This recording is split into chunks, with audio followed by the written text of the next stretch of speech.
नमस्कार दोस्तों, ये video editorial compilation for mains का पार्ट है। आप प्लेलिस्ट में जाके एडिटोरियल की वीडियोस पेपर वाइज और टॉपिक वाइज देख सकते हो। और अगर आप दिसंबर 2019 के बाद की वीडियोस को देखना चाहते हो तो वीडियो के नीचे मौजूद ज्वाइन बटन की सहायता से आप मेंबरशिप को ज्वाइन कर सकते हो। चलिए डिस्कशन स्टार्ट करते हैं। आप जीएस पेपर 2 के इस टॉपिक से आर्टिकल को रिलेट कर सकते हो। देखो, अभी प्रोविज़न ये है, राशन कार्ड होल्डर्स अपनी इंटाइटलमेंट के हिसाब से नेशनल फूड सिक्योरिटी एक्ट के अंतर्गत सब्सिडाइज्ड मतलब सस्ता फूड ग्रेन प्राप्त कर सकते हैं। और इसके लिए उन्हें जाना पड़ता है डेजिग्नेटेड फेयर प्राइस शॉप्स पर। बिल्कुल आसान भाषा में बात करें, राशन कार्ड पर जो एड्रेस होता है उसी एड्रेस के आसपास जो फेयर प्राइस शॉप होगी वहीं पर जाना होगा राशन कार्ड होल्डर को अपनी इंटाइटलमेंट को अवेल करने के लिए। किसी दूसरी फेयर प्राइस शॉप पर वो राशन कार्ड होल्डर जाएगा तो उसे फूड ग्रेन नहीं मिलेगा। लेकिन देखो, इस रूल की वजह से बहुत सारी प्रॉब्लम्स होती हैं। प्रॉब्लम्स जैसे कि माइग्रेशन होता है बहुत सारे रीजन्स की वजह से, इंट्रा स्टेट माइग्रेशन भी और इंटर स्टेट माइग्रेशन भी। जैसे बहुत सारे लोग रूरल इलाकों से जाते हैं अर्बन एरियाज़ में काम करने के लिए।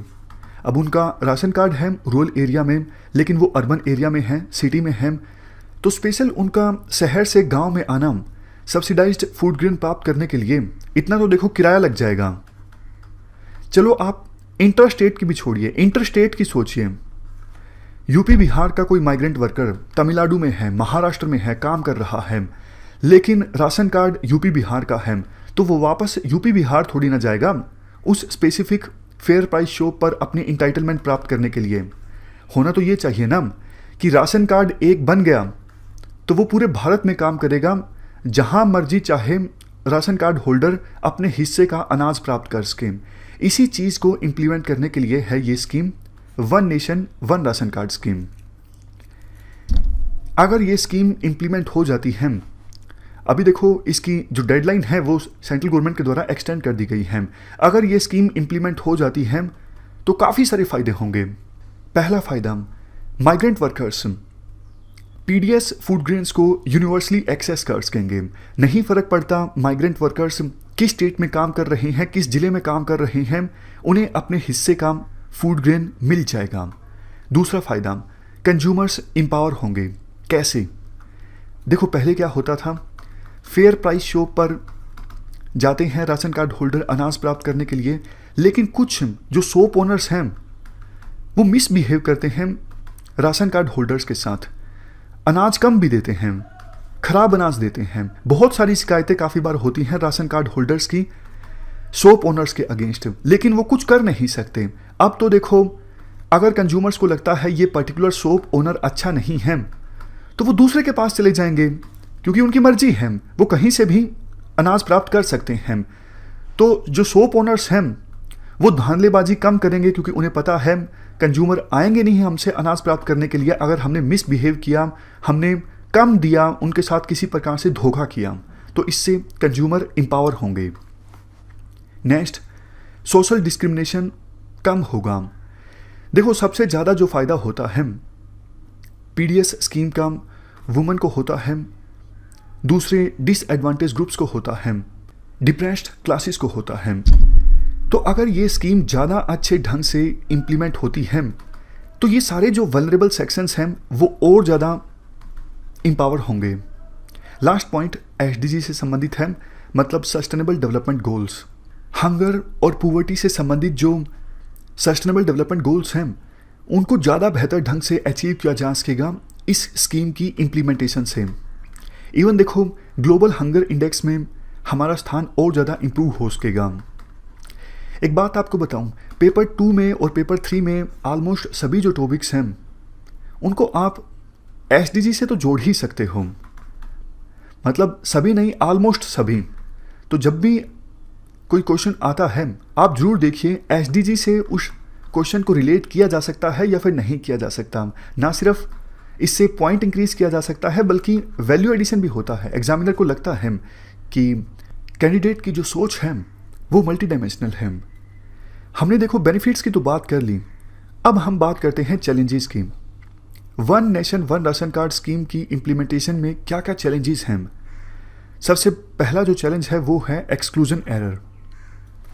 देखो, अगर इस स्कीम को इम्प्लीमेंट करना है तो कंडीशन ये है, राशन कार्ड की सीडिंग होना जरूरी है, मैपिंग होना जरूरी है आधार कार्ड के साथ। लेकिन अभी भी बहुत सारे लोग ऐसे हैं जिनका आधार कार्ड नहीं बना है। दूसरा, कईयों का राशन कार्ड बना हुआ होगा लेकिन उस राशन कार्ड की अगर सीडिंग नहीं हुई, मैपिंग नहीं हुई आधार कार्ड के साथ, तो उसको भी सब्सिडाइज्ड फूड ग्रेन मिलना बंद हो जाएगा। तो इस चीज़ को एड्रेस करना एक बड़ा चैलेंज होगा सरकार के लिए। दूसरा चैलेंज, कंस्ट्रक्शन के काम में लगे हुए खास करके जो मजदूर हैं वो देखो दिन रात फिजिकल लेबर करते हैं और काफ़ी बार ऐसा होता है कि उंगलियों के जो फिंगरप्रिंट्स हैं वो फेड हो जाते हैं।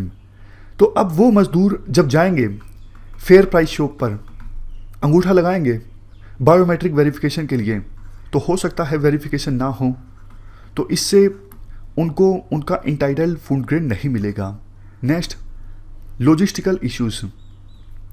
देखो, बहुत सारे स्टेट्स ऐसे हैं जिन्होंने पीडीएस स्कीम को काफ़ी अच्छे ढंग से इम्प्लीमेंट किया है और बेनिफिशरीज को इंटाइटलमेंट भी ज़्यादा दिया है, मतलब अनाज ज़्यादा दिया है। काफ़ी स्टेट्स ऐसे भी हैं जो बहुत ज़्यादा पैसा भी खर्च करते हैं पीडीएस स्कीम की इम्प्लीमेंटेशन में।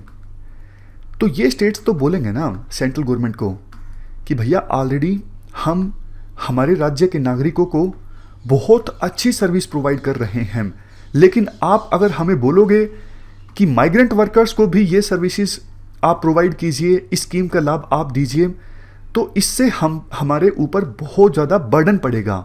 मैं आपको सिंपल एग्जांपल देता हूँ।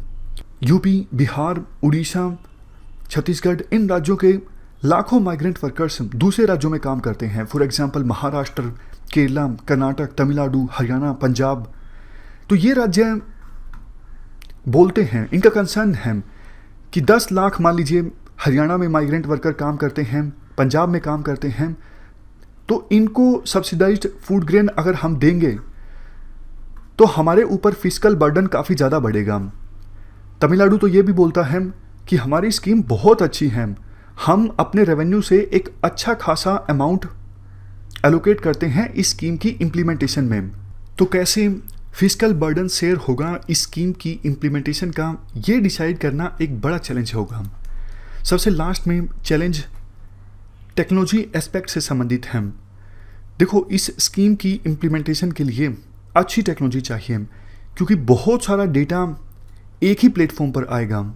750 मिलियन बेनिफिशरीज, 5,33,000 राशन शॉप्स और 54 million ton food grain allocate करना है बेनिफिशरीज को एक ही सिंगल प्लेटफॉर्म की सहायता से। तो अच्छी टेक्नोलॉजी चाहिए, ये भी एक चैलेंज होगा। लेकिन राइटर देखो सॉल्यूशन अच्छा देते हैं।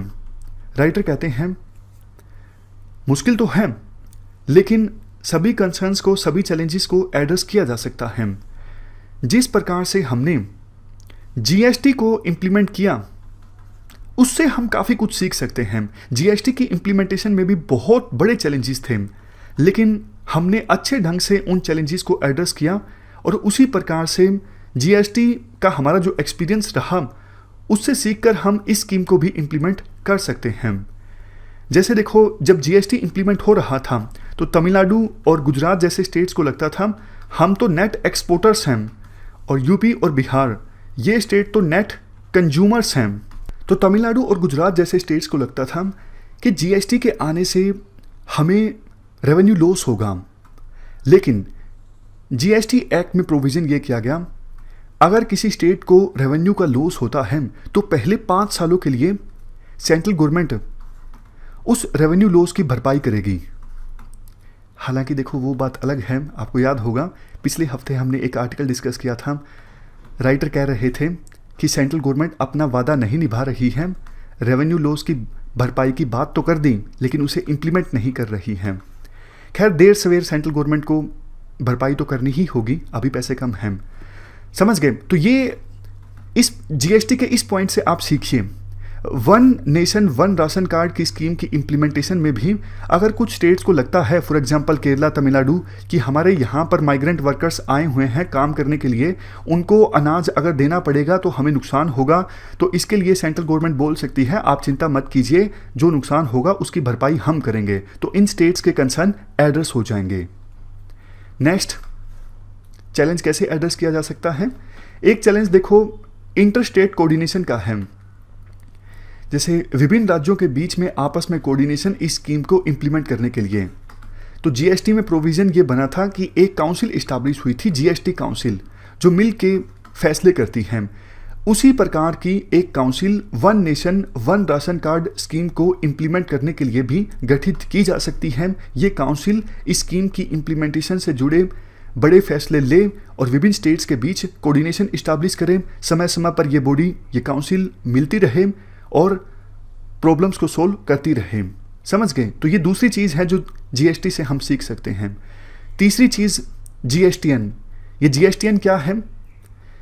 जीएसटीएन देखो टेक्नोलॉजी संबंधित इंफ्रास्ट्रक्चर प्रोवाइड करता है जीएसटी की इम्प्लीमेंटेशन के लिए, और इस जीएसटीएन का पूरा जो मालिकाना हक है वो सेंटर और स्टेट गवर्नमेंट के पास है। इस प्रकार का पैटर्न आप one nation one ration card scheme की इम्प्लीमेंटेशन में भी फॉलो कर सकते हो। एक पीडीएस नेटवर्क आप इस्टेब्लिश कर सकते हो। नीलकनी की अध्यक्षता में एक टास्क फोर्स गठित की गई थी 2011 के आसपास। इस टास्क फोर्स ने रेकमेंड भी किया था एक पोर्टल होना चाहिए, पीडीएस नेटवर्क, और इस पोर्टल पे जाके सभी जो बेनिफिशरीज हैं पीडीएस स्कीम के वो अपने आप को रजिस्टर करवा सकें। ये नेटवर्क राशन कार्ड इशू करेगा, नए ग्रीवेंसेस को एड्रेस करेगा और ज़रूरी एनालिसिस भी जनरेट करेगा। हालांकि अभी तक इस रिकमेंडेशन को इम्प्लीमेंट नहीं किया गया, तो अभी आवश्यकता ये है इन रिकमेंडेशंस को मिला के one nation one ration card scheme को इम्प्लीमेंट किया जाए।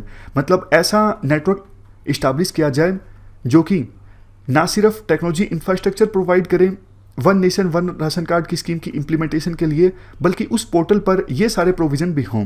बेनिफिशरीज रजिस्टर करवा सके, अपने आप को राशन की मूवमेंट को ट्रैक किया जा सके, ग्रीवेंसेस को हैंडल किया जा सके, ये सब चीज़ें। लेकिन एक्सपर्ट्स के द्वारा जो क्वेश्चंस रेज किए जाते हैं, privacy, security, transparency, accountability, inclusion, इन सब इश्यूज़ पर इनको भी एड्रेस किया जाए। लास्ट में देखो राइटर ये बोलते हैं जीएसटी की इम्प्लीमेंटेशन में हमसे जो गलतियां हुई उनसे भी हमें काफ़ी कुछ सीखने की आवश्यकता है इस स्कीम की इम्प्लीमेंटेशन में।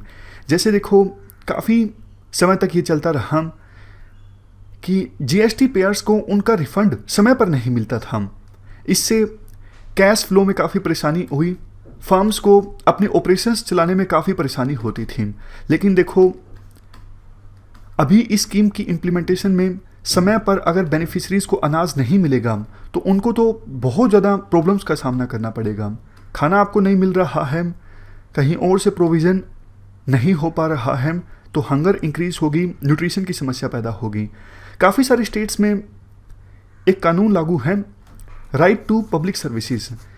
इस कानून के तहत अथॉरिटीज़ को निश्चित समय में सर्विसेज प्रोवाइड करनी होती हैं, अदरवाइज रिस्पॉन्सिबल पर्सन्स के अगेंस्ट फाइन लगना स्टार्ट हो जाता है। तो अगर ये one nation one ration card scheme को इम्प्लीमेंट किया जाए तो प्रॉपर टाइमलाइन रखी जाए, कितना समय लगेगा सर्विस को अवेल करने में। नेक्स्ट जीएसटी की इम्प्लीमेंटेशन की गलती जिससे हम सीख सकते हैं, जैसे ही देखो जीएसटी आया, एमएसएमईज की शिकायत ये थी कि भैया आपने हमारे ऊपर कॉम्प्लायंस बर्डन काफ़ी ज़्यादा इंक्रीज कर दिया है। मतलब ये पेपर फाइल करो, वो रिपोर्ट फाइल करो, क्या हम ये रिपोर्ट ही फाइल करते रहेंगे, काम कम करेंगे हम? तो ऐसा ना हो कि one nation one ration card scheme की इम्प्लीमेंटेशन में जो पीडीएस शॉप ओनर्स हैं उनके ऊपर भी कॉम्प्लायंस बर्डन इंक्रीज कर दिया जाए, नहीं। नेक्स्ट गलती जिससे सीख सकते हैं, देखो शुरुआत में जो बेनिफिशरीज हैं उनको आज़ादी दी जाए कि अगर एक मेथड अपने आप को ऑथेंटिकेट करने का फेल हो जाता है तो दूसरे मेथड से वो अपने आप को ऑथेंटिकेट कर सकें। जैसे फिंगरप्रिंट अगर फेड हो गए हैं, नहीं मैच हो पा रहे हैं, तो ऐसा नहीं कि शॉप ओनर उसको वापस भेज दे कि नहीं आप जाओ। कोई दूसरा मेथड भी होना चाहिए ताकि बेनिफिशियरी अपनी इंटाइटलमेंट को प्राप्त कर सके। लास्ट में राइटर के द्वारा कहा जाता है, देखो ये one nation one ration card scheme बहुत ही अच्छी स्कीम है। अगर इम्प्लीमेंट होती है अच्छे से तो इससे हमारे समाज के बहुत सारे वर्गों को फ़ायदा होगा, खास करके माइग्रेंट वर्कर्स को। इस डिस्कशन में फ़िलहाल इतना ही है। Thank you very much for discussion.